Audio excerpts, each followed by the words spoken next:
Jamel Debbouze et Mélissa Theriault collés l'un à l'autre, après 15 de relation, ils sont toujours aussi amoureux.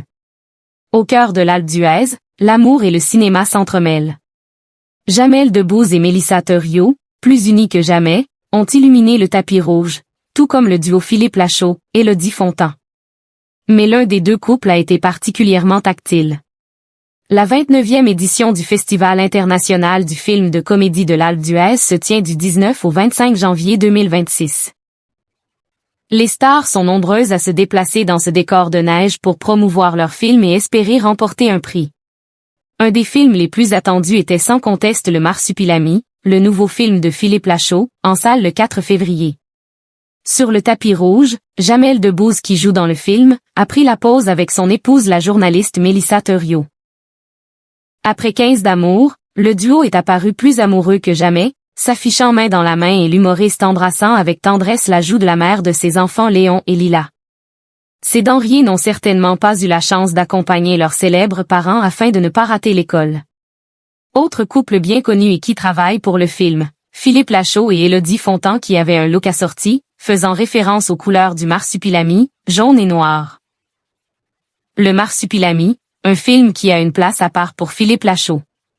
Sur place, leur film a été très bien accueilli par le public qui a pu découvrir le long-métrage en avant-première.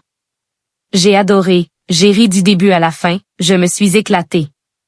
C'est hyper fin dans l'exubérance.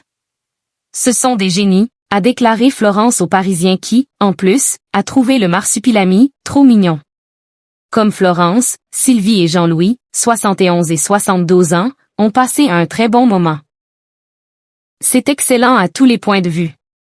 On a aimé tous les gags et aussi le côté émotionnel avec l'histoire de cet enfant de parents séparés, ont-ils raconté à nos confrères. Allociné, Philippe Lachaud a fait une anecdote amusante concernant le Marsupilami, version 2012. Ce qui est drôle, c'est qu'en 2011, j'ai passé le casting du premier Marsupilami, mais je n'ai pas été pris.